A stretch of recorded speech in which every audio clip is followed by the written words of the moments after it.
नमस्कार दोस्तों, स्वागत है आपका हिमालयनी टीवी यूट्यूब चैनल में।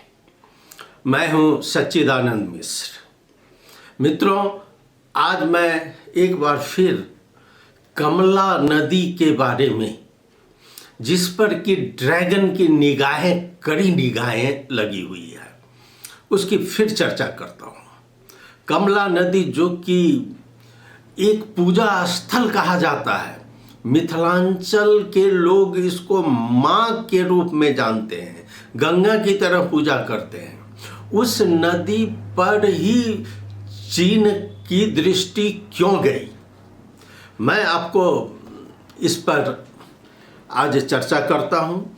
फिर से हमारी जो रिसर्च ब्यूरो टीम है, जिसके प्रमुख हमारे ललित झा है, ललित झा ने इस क्षेत्र का भ्रमण किया और उन्होंने ये पार्ट 2 दूसरा रिपोर्ट तैयार किया है, जिसको कि हम हिमालय ऑनलाइन पर भी रखे हैं। और मैं उसी रिपोर्ट से लेकर आपके समक्ष जो यथा स्थिति है उसको रखने जा रहा हूँ कि आखिर कमला पर क्यों निगाह लगी हुई है, क्यों चाइना की टीम वहाँ पर पहुँची, आखिर भंडारण के लिए उसी जगह का चयन क्यों हुआ, क्या इसमें कितना बड़ा घोटाला है।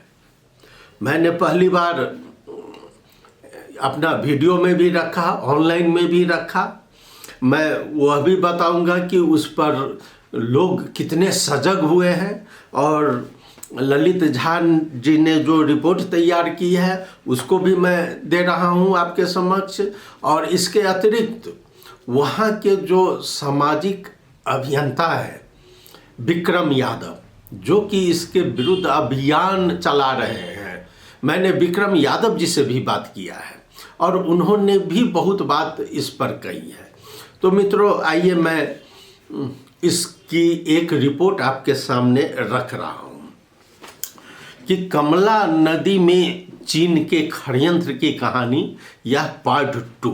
कमला नदी में चीन के षड्यंत्र की कहानी अब परत दर परत खुलने लगी है। चूँकि चाइनीज जो गिरोह सक्रिय है उसका मुख्य काम क्या है, नेपाली नेताओं को और नेपाली ब्यूरोक्रेट्स को वो अपने माया जाल में फंसाते हैं पहले, और उसके बाद में अपना उल्लू सीधा करते हैं।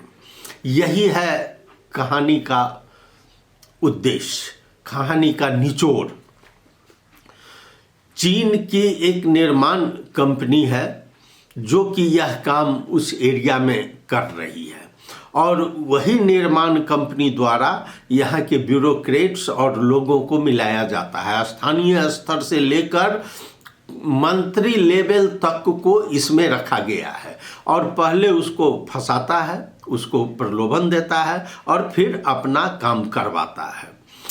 तो ऐसी स्थिति में यह समझ से परे नहीं है कि चीन की गहरी दिलचस्पी कमला और भारत नेपाल सीमावर्ती क्षेत्रों में क्यों जागृत हुई। मैं बता दूं आपको, चीनिया निर्माण कंपनी चीन railway number 2 engineering group company limited द्वारा कमला में यह भंडारण एवं अन्य प्रयोजन के लिए इसका लाइसेंस लिया गया है, और ये लाइसेंस में और भी काम ऐड करवाने के लिए अब दौड़ धूप शुरू कर दिए हैं। यह चाइनीज सोची समझी रणनीति के तहत हो रहा है। यह भी मैं आपको जानकारी दूं कि यह 1.5-2 वर्ष पहले, ठीक ये दिसंबर महीना में ही वहाँ की एक टीम कमला पहुँची थी।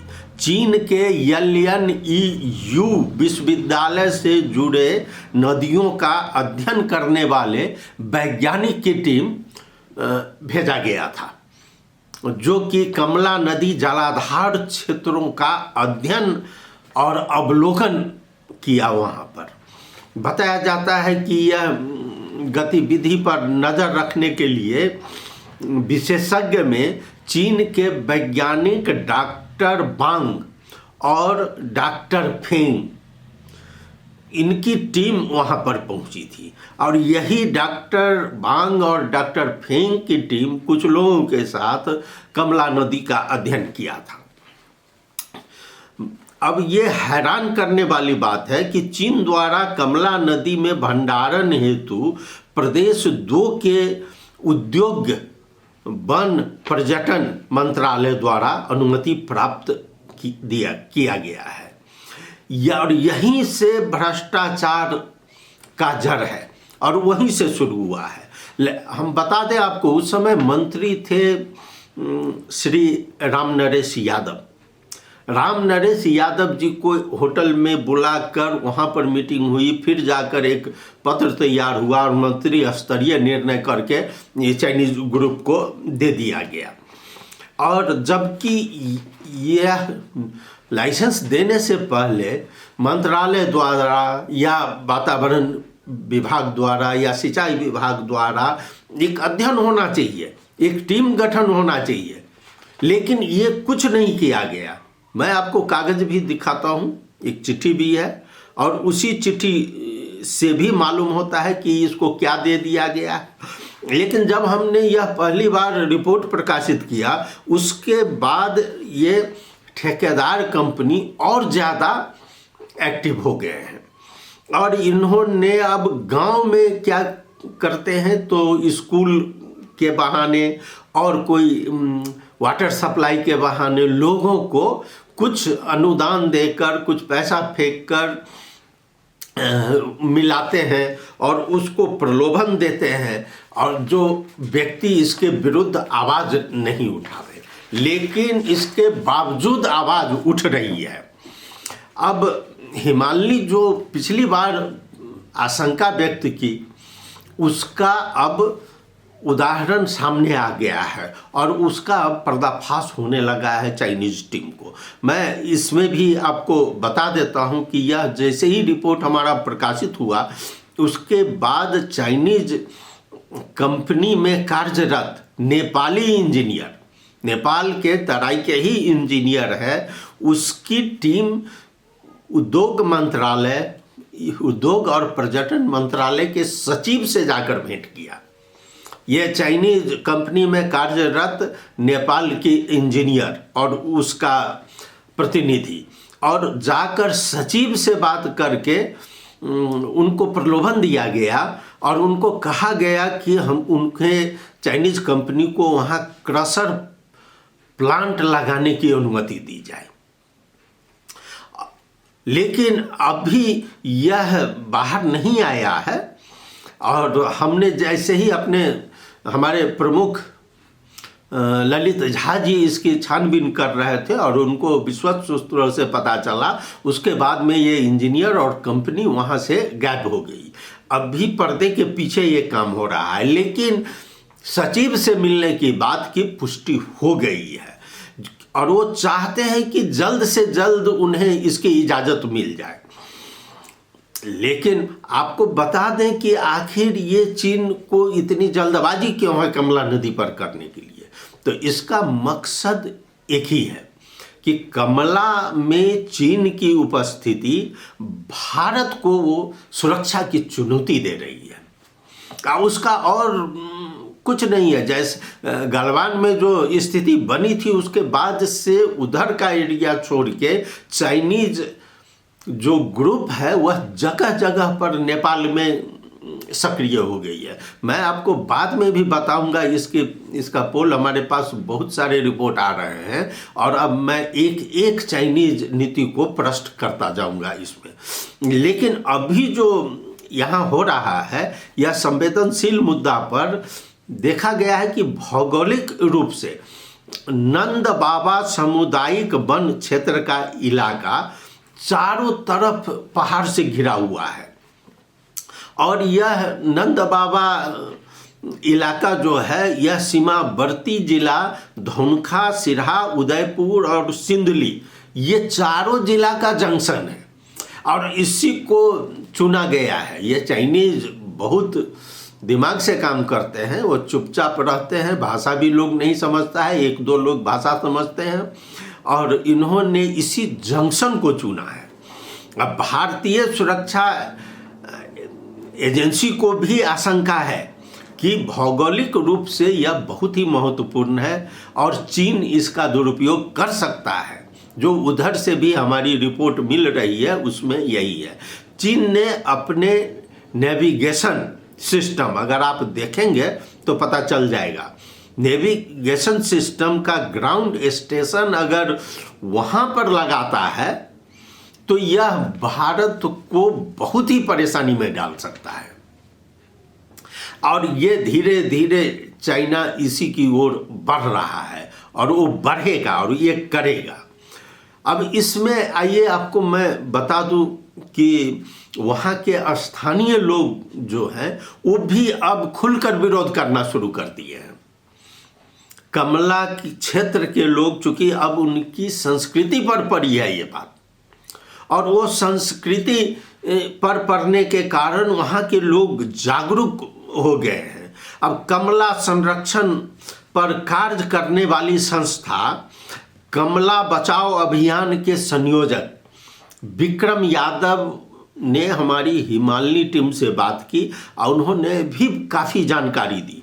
अब उनका कहना है, विक्रम यादव जी का कहना है कि वे इसको लेकर उच्च न्यायालय से लेकर सुप्रीम कोर्ट तक जाने को तैयार है, लेकिन वो किसी कीमत में कमला नदी को बर्बाद नहीं होने देंगे। चूंकि वहाँ उत्खनन का काम जैसे ही होगा तो कमला की धार्मिक दृष्टि से वह कमला नदी समाप्त हो जाएगी वहाँ पर। अब कमला नदी मिथिला की सांस्कृतिक धार्मिक अस्मिता से जुड़ा हुआ है। इसे बचाने के लिए जो भी होगा वो विक्रम जी ने हमें आश्वासन दिया है कि वो छोड़ने वाले नहीं हैं, और उनकी संगठन भी काफ़ी काम कर रही है इसमें। जीवनदायिनी भगवती कमला जो हमारे संस्कृति है, माँ है, प्रकृति है और बहुत कुछ है जिसको हम जाना नहीं जा सकता, जिसको समझा जा सकता है। अभी जो फिलहाल जो कमला पर जो संकट का विषय है, जो संकट आ रहा है, हम लोग जो कमला बचाओ अभियान से, जो कमला जलाधार संरक्षण अभियान यहाँ पर जो चल रहा है विगत 4 वर्ष से, जो कमला को जलाधार को संरक्षण करना है, कमला को बचाना है, कमला को संस्कृति को बचाना है।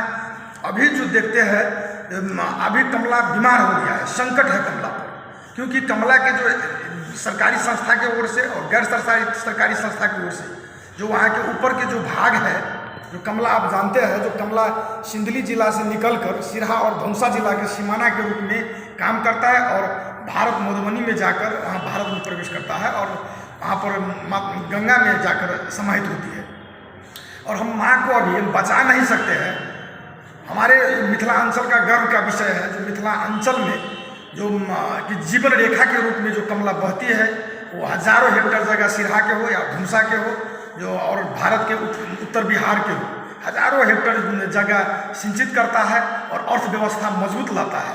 लेकिन कमला में जल नहीं रहेगा तो कमला में जल ही नहीं रहेगा तो जल नहीं तो कल नहीं है, जल है तो जीवन है। इसलिए हमको जो हमारे परंपरा ने, हमारे संस्कृति में 5 जो महत्वपूर्ण तत्वों को, 5 तत्वों को बचाना है। इसमें महत्वपूर्ण चीज़ है जल। जल है तो जीवन है। इसलिए और मिथिला का जो ये गर्व का जो विषय है, जुड़ा हुआ विषय है, और माता सीता के से जुड़े हुए विषय है, महालक्ष्मी रूपी है कमला। इन पर ऊपर के भाग में जो उत्खनन होगा, वहाँ पर भंडारण के लिए, स्टोर के लिए और अन्य प्रयोजन के लिए जो प्रदेश सरकार अभी जो उपभोक्ता जो एक संस्था है, उस संस्था के माध्यम से मांग किया है और प्रदेश सरकार अनुमति दे दिया है। ये बिल्कुल कदापि सहनीय विषय नहीं है। इसके उत्खनन के विरुद्ध में और इसके विरुद्ध में हम लोग को अभी आवाज़ उठाकर अपने, ठीक है विकास के बनाना करना है तो विकास के नाम पर विनाश नहीं होना चाहिए, इसको दूसरा जगह लेना चाहिए। कमला के जो मेन जगह है, जो उत्तरायणी है, नंद बाबा सामुदायिक वन के जो स्थल है, उस स्थल पर आपको जो अंतर्राष्ट्रीय विषय है, कमला एक ही यहीं का विषय नहीं है, प्रदेश 2 का विषय नहीं है, ये प्रदेश नंबर 3 से निकला हुआ है और इंडिया में जाके मिलता है, इसलिए अंतर्राष्ट्रीय विषय है और मिथिलांचल का विषय है। इसलिए इस पर तत्काल सरकार को हम ध्यान आकर्षण कराना चाहता हूँ कि सरकार इस पर ठोस निर्णय ले और तत्काल इसको रोका जाए। मैं बता दूं आपको कि काफ़ी जगह जगह पर आप जाइएगा तो नारे जुलूस ये सब लिखा मिलेगा। मैं कुछ पंक्ति आपको बता दूं। सब नदी बार बार, कमला नदी एक बार। कमला नदी को रक्षा, देश और मधेश को सुरक्षा। ये सब छोटा मोटा वहाँ का स्लोगन है। नदी से अछि पानी के आस, नदी बचाएबाक हमर सबक प्रयास। कमला नदी बिना जीवन बदहाली, नदी से है किसान को खेत में हरियाली। बूंद बूंद से बनैत अछि नदी, नदी से बनैत अछि सागर। ये सब मैं नहीं, ये सब उस एरिया में जो स्लोगन है और लोगों के मुंह पर है। वहाँ के बच्चा अब ये बोलना शुरू कर दिया है। नदी इजिकल टू जीवन प्लस संरक्षण बराबर हमर भविष्य। कमला नदी है असली सोना, इसे नहीं अब हमको खोना। यह भी वहाँ का नारा है। भविष्य के सुरक्षित बनाओ, चले चलू कमला नदी के बचाओ। नदी है तो पानी है, पानी है तो जीवन है। अब हमने यह ठाना है, कमला नदी को बचाना है। कमला नदी बचाओ, प्रकृति के रक्षा करो। हमने तुमने सबने माना, कमला नदी को अब से बचाना। नदी के नहीं करू गंदा, चौपट हो जाए सब धंधा। अब वहाँ गंदा जैसे ही वहाँ पर ये उत्खनन का काम होगा, वैसे तो कमला नदी तो अब गंदा वो तो खत्म हो जाएगी। और ये गंदगी कहाँ जाएगा फिर लेकर गंगा में ही, जो एक और गंगा बचाओ अभियान चल रहा है और इधर से वो चूरे का सारा चीज़ लेकर फिर उसमें बहा दिया जाएगा। यही सब नारा है, इसका स्लोगन है स्वच्छ नदी स्वच्छ जीवन। कमला नदी के हमेशा शान, तब बनत अपन मिथिला महान। कमला नदी के बचाओ, तब समझदार कहलाओ। चलू आबू कुछ नाम करू, कमला नदी बचाएबाक काम करू। ये सब जुलूस नारा के साथ अब वहाँ की जनता जागरूक हो गई है। लेकिन चीन भी कम चालाक नहीं है। जितना जागरूक जनता होती है उतना ही चीनी एजेंसी सतर्क हो जाता है। अब फिर किसी न किसी रूप से वो आगे बढ़ता है। जैसा कि आपको हम बता दिए, अब उस सचिव के यहाँ जाकर दबाव देकर और वो अभी क्रशर बैठाने की बात हो रही है। और इसमें कई स्थानीय नेता, कुछ उस एरिया के उद्योगपति भी शामिल हैं। वो सब भी चाहते हैं कि यहाँ पर ऐसा काम हो जिससे कि उनको चाइना से कुछ मिले। अब यही समस्या है। अब देखना यह है कि ये कमला नदी का बचाव अभियान जो सक्रिय है उसको कितनी सफलता मिल पाती है इसमें। और हमारे प्रदेश नंबर 2 की सरकार अब क्या करती है। क्या यह चीनी निर्माण कंपनी का लाइसेंस रद्द होता है या नहीं, देखने की बात यही है। या इसलिए कमला पर मंडराता खतरा आपके समक्ष मैं एक बार फिर रखा हूँ। मित्रों, अब मुझे इजाज़त दीजिए। बहुत बहुत धन्यवाद, आपने सुना। नमस्कार।